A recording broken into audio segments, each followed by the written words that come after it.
Olá, começa agora mais um 30 Minutos. O programa é produzido pelos alunos de jornalismo do Centro Universitário Barão de Mauá. Hoje nós vamos falar sobre agronegócio, que significa cerca de 50% de total de exportações do Brasil. E para falar sobre esse assunto, está aqui com a gente o veterinário e especialista Marcos Rezende. Marcos, obrigado pela sua presença. Eu que agradeço o convite. Marcos, para começar, apesar da alta lucratividade no ano passado, o setor também teve uma queda por conta da crise nacional. Em 2017, teremos avanço nessa área? Jennifer, sem sombra de dúvida, a gente não evoluiu o que gostaria de ter evoluído no ano passado. A crise realmente, ela afetou o agronegócio, mas o agronegócio, ele tem uma elasticidade um pouco diferente. A crise, ela vem acontecendo já desde 2014. Sim. Em 2016, o agronegócio sentiu a crise. Só que o agronegócio é uma grande máquina. Ele demorou mais para sentir a crise, ele está demorando um pouco mais para se recuperar da crise, mas a partir do momento que ele der o primeiro giro, fique tranquilo, o agronegócio já se recuperará muito rapidamente, já está se recuperando e a gente sentiu muito, sim, claro. Mas eu te garanto que o agronegócio sentiu bem menos do que muitos outros setores da economia nacional. Obrigada. Marcos, meu nome é Wagner. Eu gostaria de saber que, nos últimos anos, o Brasil foi um dos poucos países a ter um crescimento tão expressivo no setor. Gostaria de saber por quê. Wagner, primeiro que a gente tem terra. Então, que outro país tem essa quantidade de terras agricultáveis tal como o Brasil? Os grandes produtores hoje de grãos no mundo são Brasil, Estados Unidos e China. Então precisamos estar atentos também para a China, um dos grandes produtores de milho e arroz que existe no mundo. O Brasil é um dos únicos. O Brasil, a China, você tem montanhas, você tem neve, é um país gigantesco, mas a parte agricultável é muito pequena. Estados Unidos, um grande país, uma parte agricultável muito grande, mas que já é muito explorada. O Brasil hoje explora menos da metade das suas terras agrícolas, menos de 40% das suas terras agricultáveis. Ou seja, a gente não precisa mais derrubar uma árvore, um palito de fósforo, para fazer um palito de fósforo que seja nada, para aumentar a nossa produtividade. Mas o Brasil precisa que se deixe produzir nessas terras que já estão onde já está sendo praticada a agricultura. Então o Brasil cresce por conta do empreendedorismo do agricultor brasileiro, por conta da pesquisa, da ciência, por conta do clima e das terras que nós temos, mas principalmente porque a gente tem terra para crescer. Um outro local também que se pode crescer muito na produção de alimentos é África. O continente africano tem alguns países que se poderia produzir muito alimento, porém os conflitos étnicos naquela região não permitem que se utilizem aquelas terras para a produção de alimentos. Então, o mundo vai ter que comer, literalmente, na mão do brasileiro. Olá, Marcos. Eu me chamo Andriele. A pergunta é o seguinte. Segundo pesquisa realizada pela Exalc, são quase 20 milhões de brasileiros empregados no setor, ou seja, 20% do total dos trabalhadores do país. A tendência é aumentar? Uma boa pergunta. Uma pergunta que me dá uma grande oportunidade. Olha, você disse 20 milhões, 20% dos trabalhadores brasileiros. Eu vou te dar um outro dado. Somente a cadeia láctea, ou seja, somente a produção de leite, emprega mais de 2,3 milhões de pessoas, direta e indiretamente. Esses dados que você tem são só dados diretos. Direta e indiretamente, somente a cadeia láctea emprega 2,3 milhões de pessoas. Se a gente observar, um pouco antes da sua resposta, a gente vai entender que o agronegócio é a principal maneira de se distribuir, a melhor maneira que existe para distribuir rendas. Emprega muita gente, gera muita mão de obra e essas pessoas normalmente gastam esse dinheiro no local onde vivem. Então essa é uma grande vantagem do agronegócio, sobretudo da cadeia leiteira. Eu acredito, respondendo a sua pergunta, eu acredito que sim, vai aumentar a demanda de mão de obra no campo. Só que essa demanda ela não vai aumentar proporcionalmente ao que se aumenta a produção no agronegócio, por conta da tecnificação. Há uma grande tendência de tecnificação, então vai se necessitar sempre de muita mão de obra, mas a cada dia mais necessitar-se-á de uma mão de obra especializada. Então o agronegócio sim emprega muita gente, o agronegócio sim é um grande distribuidor de renda e o agronegócio sim continuará empregando cada vez mais pessoas, mas cada dia mais pessoas, cada dia mais mão de obra especializada. Então há necessidade de que a mão de obra se prepare, porque se a mão de obra não estiver preparada, o outro ocupará o lugar dela. Marcos, o meu nome é Luan e eu gostaria de saber o que significa o agronegócio dentro do PIB brasileiro. Bom, direto e reto, 25% do PIB brasileiro. É um quarto de toda... O que é o PIB, né? Para a gente explicar. O PIB é o resultado de toda a riqueza produzida pelo país. O agronegócio representa 25% de toda essa riqueza. 25% de tudo que é produzido no Brasil vem do agronegócio. Se nós formos observar, isso é muito frente ao que o Brasil... Agora o Brasil, nesses últimos 5 anos, o que o Brasil viu o agronegócio como a sua grande indústria, como a sua grande vocação. O Brasil oficial, o Estado. Porque o brasileiro de verdade, sempre reconheceu e teve orgulho do agronegócio. Mas o Brasil das capitais, o Brasil dos grandes centros, não tinha essa visão ainda e agora está passando a ter essa visão. E é o agronegócio que gera essa grande engrenagem chamada Brasil. 25%, como você mesmo disse, de toda a receita do Brasil é muita coisa. E eu vou um pouco além. Do superávit nacional, se você tirar o agronegócio, o Brasil teve um pequeno superávit, se eu não me engano, de 47 bilhões esse ano passado, mas se você tirar o agronegócio, o Brasil é deficitário.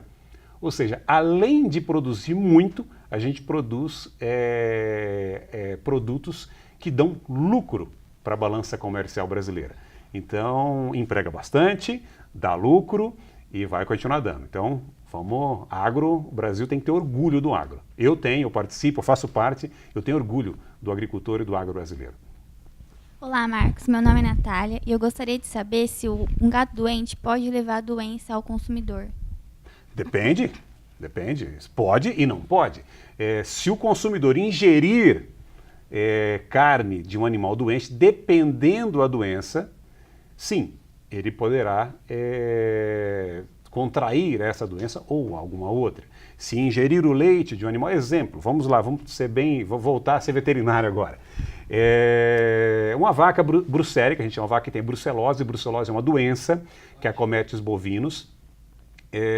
Se um animal brucélico, se a pessoa tomar leite de um animal com brucelose, sem ferver esse leite, ferveu, não tem mais problema nenhum, sem ferver esse leite, sem pasteurizar esse leite, essa pessoa pode, não é que ela vá, mas ela pode ficar doente. Se uma pessoa comer carne com cisticerco é a famosa canjiquinha, ou seja, se ela comer carne com cisticerco, ela não vai ter cisticercose, ela vai ter teníase, pelo amor de Deus. A gente tem que explicar isso para as pessoas. Ela pode desenvolver uma parasitose, uma doença chamada teníase. Sim, pode.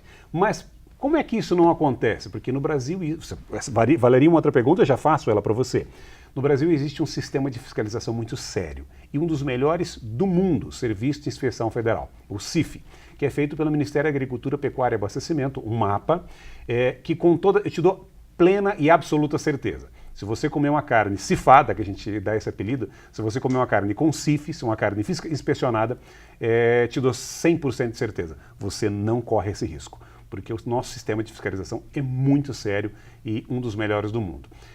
Beber leite sem ferver, se o leite for pasteurizado, se o leite for OHT, te dou certeza também que já eliminou uma boa parte dos possíveis patógenos causadores. Então, a minha recomendação é não ingira carne de animais que não tenham passado pelo Serviço de Inspeção Federal ou leite sem ser pasteurizado. Olá, Marcos. Meu nome é Leandro e eu gostaria de saber o que é a Operação Carne Fraca. Eu vou te dar duas respostas, Leandro, se me permite. Vamos a resposta oficial. A Operação Carne Fraca é uma operação da Polícia Federal que visou combater a corrupção entre fiscais agropecuários do estado do Paraná e do estado de Goiás, especificamente, com algumas empresas. Isso é o que deveria ter sido a Operação Carne Fraca. Agora eu digo para vocês o que foi de fato a Operação Carne Fraca. Um benchmark de como se comunicar mal. Isso foi a Operação Carne Fraca. Foi o primeiro passo errado, a primeira pisada na bola da história da Polícia Federal Brasileira. Foi um desserviço de um delegado despreparado para se comunicar e tentar se comunicar, porque câmera é muito legal, né? Estou aqui à frente às câmeras, é bacana, mas nós temos que nos preparar para estar à frente às câmeras e nós precisamos de assessoria, precisamos de jornalistas, precisamos de assessoria de imprensa para aparecer em frente às câmeras. Precisamos de media training para aparecer em frente às câmeras. E o pessoal que foi espelhado no pessoal da Operação Lava Jato, que dá aula de como proceder, pensou que era só chegar na frente da câmera e falar. Falaram asneiras. Confundiram carne na caixa de papelão com papelão na carne. Entenderam que CMS, carne mecanicamente separada, era algo proibido. Não é, é legal. Entenderam que cabeça de suíno, ou seja, cérebro de suíno, não poderia ser utilizado. Pode, é legal, está dentro. Nós comemos isso na salsicha. Quem gosta de salsicha vai perceber que aquilo não é, digamos assim, a melhor das carnes. É carne mecanicamente separada. Ele não tem filé mignon e picanha, companheiro, desculpa. Mas é carne saudável, que pode ser consumida, é proteína. Então, a Polícia Federal, naquela operação, na Operação Carne Fraca, fez um desserviço, prestou um desserviço para o Brasil do agro e para a própria Polícia Federal. Mas fez uma grande publicidade para os jornalistas e assessores de imprensa, dizendo, todos precisam de assessoria, senão vai fazer aquele serviço, ia falar uma besteira, não pode falar, né, que estamos no ar, mas não vai prestar um desserviço, vai passar vergonha frente às câmeras. E foi o que aconteceu. Olá, Marcos, eu sou a Lira. E com o escândalo, qual será o cenário do Brasil em relação à exportação de carne? Primeiro escândalo é para eles, né? Quem causa o escândalo é quem passa mais vergonha do que quem se escandaliza. Então quem causou o escândalo foi eles dizendo que não conseguem se comunicar. Bom, o agronegócio enfrentou algumas barreiras, nós tivemos algumas dificuldades em relação à exportação. Praticamente todos os países para quem o país exportava proteína de origem animal, frango, suíno e bovinos, aves em geral, suínos e bovinos, porque tem o peru envolvido no meio, eles suspenderam a importação e chamaram os exportadores para conversar. O ministro da Agricultura do Brasil e toda a sua assessoria foi muito hábil em prestar serviço e em se comunicar, se comunicou muito bem e todos os países que haviam bloqueado liberaram para importação. Com toda certeza, eles vão se utilizar desse momento para negociar com o Brasil e baixar o preço da carne brasileira. E assim o estão fazendo, eles se utilizam sempre disso. E, infelizmente, a Polícia Federal abriu portas para que outros países, como a Austrália, que são concorrentes direto do Brasil para alguns mercados, como Hong Kong, que é um grande mercado, como a própria China e como alguns países da Europa, abriu portas para que a Austrália fosse oferecer a carne australiana. Então, eu acho que isso foi o primeiro impacto. Mas, em um segundo momento, isso despertou a necessidade de nós falarmos da nossa carne. A nossa carne é de altíssima qualidade. A nossa carne é de um boi verde, produzido a pasto. Basicamente, isso produzido a pasto. O Brasil hoje tem 203 milhões de cabeças de bovinos. Nós abatemos alguma coisa em torno de 40, não vou ter o dado preciso, mas nós abatemos alguma coisa em torno de 40 a 60 milhões de cabeças, sendo que somente 4 milhões são de bovinos confinados. Ou seja, o nosso boi é verde. Nosso boi é sustentável ecologicamente, economicamente. Então a gente tem tudo para falar disso. E a nossa carne é de qualidade, é saborosa. Se o cidadão quer carne magra, a gente produz com uma raça chamada Rubia Galega e Nelore. Se ele quer uma gordura entremeada, a gente tem Hereford, tem Braford, tem Angus, tem diversas outras raças. Se ele quer comer de taurino, a gente entrega. Se ele quer comer de zebuíno, tem Itabopuã, Nelore, Guzerá. Ou seja, a gente entrega o produto que o mundo quiser comer. A questão é, agora a gente vai ter que fazer comercial da nossa carne. Então, eu acho que dá para pegar desse limão e fazer não somente uma bela limonada, mas uma super caipirinha para vender para o mundo. Então, eu acho que a gente vai sair mais fortalecido após essa Operação Carne Fraca, que eu ressalto, foi uma barbeiragem de comunicação e de entendimento da Polícia Federal. Marcos, o papo está ótimo, mas o 30 minutos vai para um rápido intervalo. Não saia daí que a gente volta já já.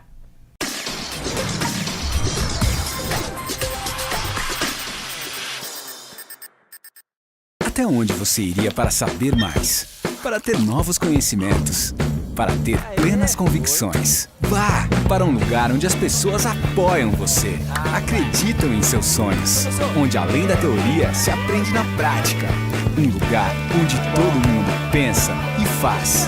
Então faça, faça melhor, faça agora. Vá além, faça Barão. Processo Seletivo 2017. Bolsas especiais para o primeiro semestre.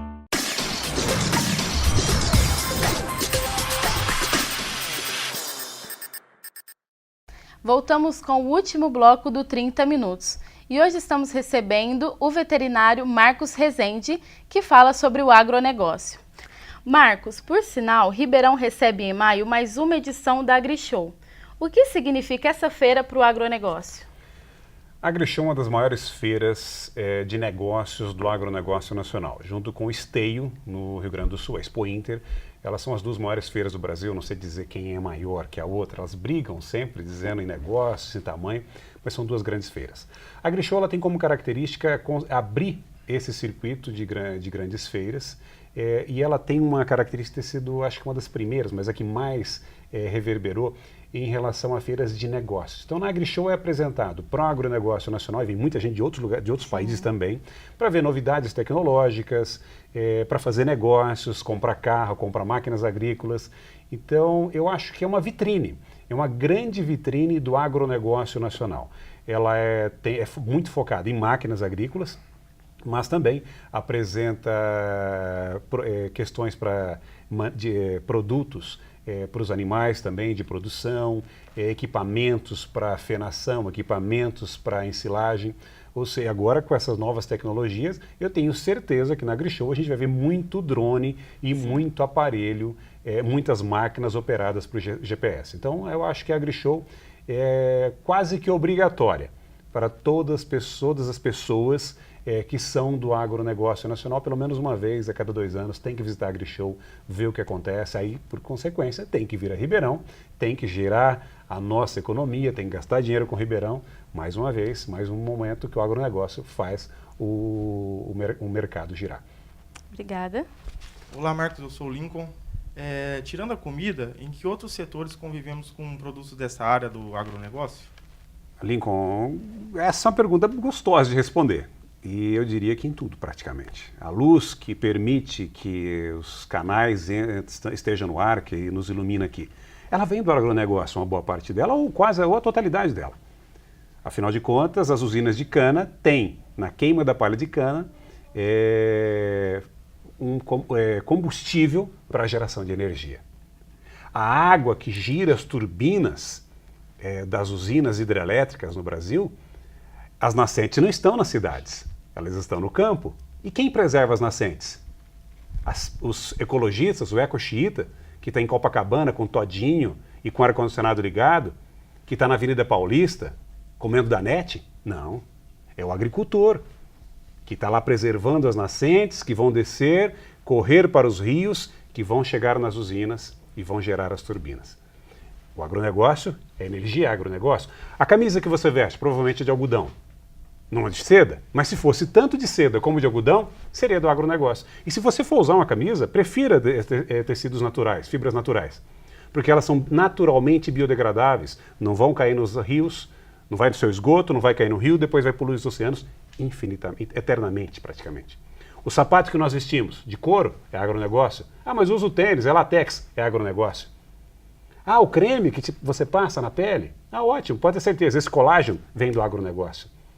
Eu gostaria que alguém me dissesse onde não tem agronegócio. Porque se nós tirarmos o agronegócio, a gente não come, muito bem anotado. Mas a gente também vai se vestir muito diferente, a gente não vai se aquecer com todinho lá do ecoxiita, de Copacabana, é do agronegócio, e a energia do seu condicionador de ar é do agronegócio. Então, gente, o agronegócio está em todos os lugares. Então, todo dia a gente tem que acordar de manhã e a hora de fazer a nossa prece, a nossa oração, agradece ao agricultor. Marcos, meu nome é Bruna e eu gostaria de saber qual a importância do agronegócio da região para a economia brasileira. Bom, Historicamente, Ribeirão Preto já entra na história do Brasil na época da República do Café com Leite. Então, Ribeirão Preto é uma grande região produtora de café. O café com leite é Ribeirão Preto o café, tá, gente? Então, e leite é Minas Gerais, Uberaba aqui é do nosso lado. Historicamente, o agronegócio faz parte de Ribeirão Preto e hoje migrou um pouco, a gente tem a cana. O agronegócio de Ribeirão Preto é muito importante, sim, a produção é muito importante, nós temos grandes usinas. Mas se acabar com o agronegócio de Ribeirão Preto, outro lugar vai absorver essa produção e não vai haver problema nenhum. Mas Ribeirão Preto e região produz algo que outro lugar do Brasil não produz: conhecimento. Ribeirão Preto é um dos principais polos de geração, a região da Alta Mogiana, é uma das principais polos de geração de conhecimento para o agronegócio no Brasil. E se nós formarmos essa região com a região de Piracicaba, eu garanto a vocês, a gente vai produzir algumas das principais informações e pesquisas do agronegócio nacional, elas são produzidas nessas regiões. Então, é muito importante a nossa produção, sim, em material de fato, mas muito mais importante é a produção de conhecimento que sai dessa região, a pesquisa que sai dessa região e os pesquisadores que aqui estão nessa região. Então, nós somos importantes para o agronegócio nacional, um pouco, mas para o conhecimento do agronegócio nacional, muito. Marcos, uma das raças de gado de leite é a holandesa, que sofre com o calor brasileiro. Eu gostaria de saber como deve ser tratada essa raça para que ela produza um leite natural e saudável. Qualquer raça de leite, digamos assim, especializada em leite, você vai pegar o holandês, mas a gente tem o holandês, o Jersey, o Guernsey, o Girolando, que é uma raça nacional, mas todos os animais precisam de bem-estar animal. O que é bem-estar animal? Vamos começar por temperatura, 21 graus. Companheiro, com todo respeito, 21 graus o ar-condicionado é frio. Porque uma vaca de leite, ela gera muita energia, é uma usina. Para produzir um litro de leite tem que passar de 300 a 500 litros de sangue pelas células captadoras de leite para produzir um litro de leite. Então aquele coração, na verdade, é uma bomba hidráulica. Imagina a quantidade de energia que produz uma vaca. Então ela precisa ser refrescada. Primeiro de tudo, ela precisa de ambiência, bem-estar. Segundo, sanidade. Controle de ectoparasitos, controle de doenças e também, sobretudo, uma alimentação de qualidade. Você consegue fazer tudo isso desde que você tenha uma boa assessoria técnica.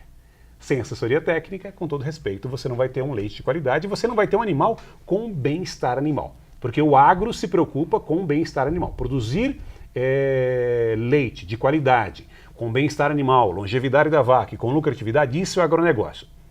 Cafetinar a vaca, que é o que muita gente faz, não, isso não é agronegócio, é maldade. E, graças a Deus, esses produtores estão saindo do mercado. Marcos, é verdade que o leite de caixinha passa por processos químicos que podem afetar a saúde do consumidor? O leite de caixinha, o UHT, ele passa por processos e ele tem conservantes químicos, sim. Afetar a saúde do consumidor? Não, eu acredito que não. Por quê? Porque são todos produtos que são todos produtos e processos que são permitidos pelo Ministério da Agricultura. Agora eu vou te dar um alerta para você e para todos que nos assistem. Leite de caixinha, o leite UHT, utilize-o quando você não tem acesso a um leite pasteurizado, por favor. O primeiro leite, o que há de melhor no leite, ele vira leite pasteurizado tipo A. Não existe mais esse tipo A oficialmente, mas nós já encontramos ainda esses leites. Na região de Ribeirão Preto, a gente encontra alguns dos melhores leites do Brasil.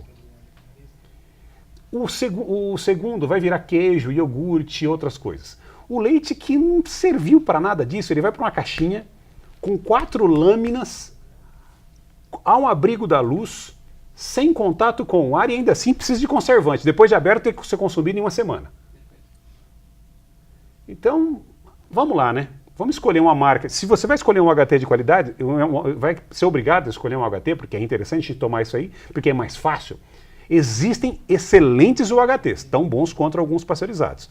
Mas existe muita coisa que eu me recuso a chamar de leite. Certo. O desgaste da imagem das grandes empresas do setor de carne é uma oportunidade de ascensão para os pequenos produtores? Não, absolutamente não. Eu acho que a oportunidade dos pequenos é eles se tornarem bons, não se tornar grande. Existe um pequeno frigorífico no Rio Grande do Sul, chamado, se me permite falar o nome, que chama Frigo Silva. Produz uma das melhores carnes do Brasil, quiçá do mundo. Ele é pequeno, Ele só tem um abatedor em Santa Maria, que é o que tem conhecimento. E você encontra a carne do Frigo Silva aqui, você encontra em Ribeirão Preto, você encontra em São Paulo, encontra em vários lugares do Brasil. E ele é pequenininho. Não é porque os outros falharam na sua imagem que os pequenos vão evoluir. Não, se ele pequeno for bom e competente, ele vai evoluir. Senão, não. E eu vou dizer uma coisa para você. A imagem da carne brasileira não está abalada. Está abalada a imagem da Polícia Federal. A carne brasileira continua sendo de qualidade. Alguém aqui parou de comer carne? Parou de fazer churrasco? Ah, tá, é quaresma, tinha que ter parado, tá, gente? Mas aquela história, nós paramos de comer carne porque é da quaresma. Quem é católico aqui parou de fazer... Eu não parei, eu sou espírita, tá? Então, mas vamos lá, respeito todas as outras. Mas é aquela história, a nossa diminuição de consumo de carne é por isso. Não foi por causa da carne fraca, com todo respeito. Eu acho que os pequenos têm como possibilidade de tornarem-se bons, se especializarem, acharem seu nicho de mercado e entrar. Os grandes são muito criticados, sobretudo o JBS é muito criticado, por conta das suas atividades políticas. Ok, devem ser criticados. Sobre isso, todo mundo tem o direito. Só que nós temos que agradecer JBS, Minerva e Marfrig, porque acabou também aqueles frigoríficos oportunistas. No passado existiam frigoríficos que funcionavam, 3 anos depois eles quebravam e davam calote no produtor. Nós profissionalizamos a cadeia da carne. Então, existe a parte ruim, existe, que é a concentração, o oligopólio que foi criado, só que existe a parte boa, profissionalizou-se. E eu te garanto, em todos os setores vai acontecer isso, concentração das atividades com quem é bom. E os bons estão permanecendo. Se os pequenos querem crescer, eles têm que ser bons primeiro. O papo está ótimo, mas o 30 Minutos fica por aqui. Gostaria de agradecer a presença do Marcos Rezende e aos meus colegas de jornalismo e a você de casa. Até lá. Tchau.